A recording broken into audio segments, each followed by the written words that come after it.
Did you know that there is an ancient inscription carved into the side of a cliff 330 feet high, and it required a life-threatening climb just to read it? This inscription tells the story of King Darius and affirms the historicity and reliability of Scripture. Stay tuned to learn more. Welcome to Faith Affirming Findings, a podcast dedicated to sharing with you the incredible discoveries from the field of biblical archaeology. These findings will strengthen your faith, affirm the historicity of Scripture, and provide you with unique insights into the culture and background of the Bible.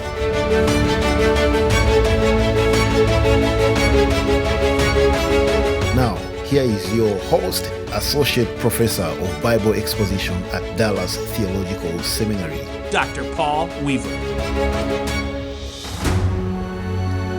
In the mid-1800s, a British officer named Henry Rawlinson stood before a massive cliff in modern-day Iran.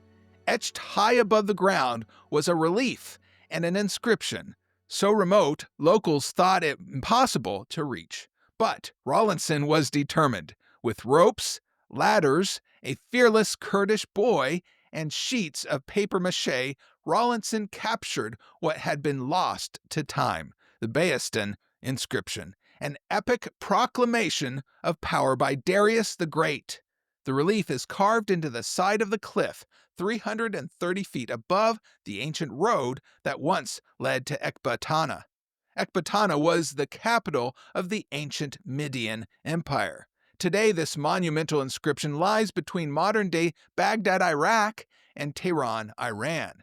It depicts Darius with a bow in one hand, his foot on the chest of his enemy, Gaumata, and his other hand raised to his god, Ahura Mazda.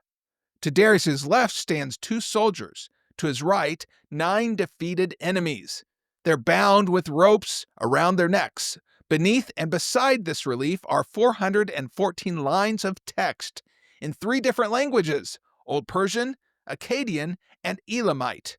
Rawlinson's work from 1835 to 1847, including a final 10-day stint using primitive climbing gear, resulted in the full transcription of the inscription. He was the first to publish it in 1849. The Behistun Inscription is 49 feet wide and 82 feet high. It tells of Darius's rise to power in 522 BC, including his defeat of Gaumata. It also chronicles numerous revolts and the reorganization of his empire. A portion of it reads, and I quote, "I slew that Gaumata.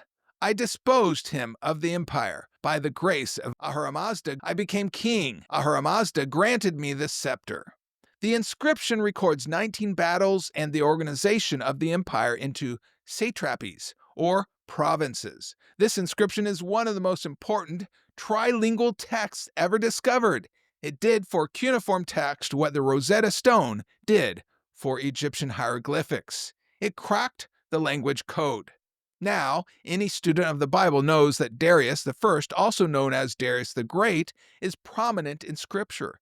The temple reconstruction resumed in his second year, see Ezra 4:24. Darius is the king who investigated and confirmed Cyrus's earlier decree, see Ezra 5 and 6. And both Haggai and Zechariah ministered during Darius's reign, see Haggai 1-2 and Zechariah 1 and 7. So what is the significance of the Behistun inscription? There are at least 3. First, the inscription identifies Darius as a real historical king, just as the Bible states. Second, the inscription dates Darius the First's reign to the precise period recorded in Scripture, beginning in 522 BC. And third, the inscription describes the establishment of satrapies, matching the administrative structure found in biblical texts. Darius the Great isn't just a name in the Bible. He was a historical king who ruled a global empire at a definitive moment in time, and the Behistun inscription engraved into a cliffside for all generations to see stands as uncontrovertible evidence to that effect. The Bible isn't myth or legend. It's a reliable historical record. It records stories of real people, real places, and real events which time and time again are verified by the real archaeological record. And that is your faith-affirming finding of the week.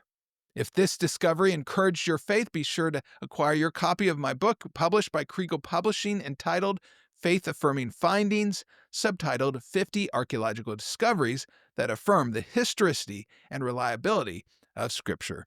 This book features the discovery that I just mentioned in greater depth, along with 49 other incredible discoveries from the field of biblical archaeology. Plus, your purchase includes access to 50 PowerPoint presentations, perfect for teaching, preaching, and personal and group Bible studies. I hope to see you next time. Faith Affirming Findings podcast is a listener-supported podcast devoted to affirming your faith in the reliability of Scripture and illuminating your understanding of Scripture. If you would like to help sponsor the Faith Affirming Finding podcast, You can make a tax-deductible donation of any amount, large or small, at faithaffirmingfindings.com. That's faithaffirmingfindings.com and click on the Give tab.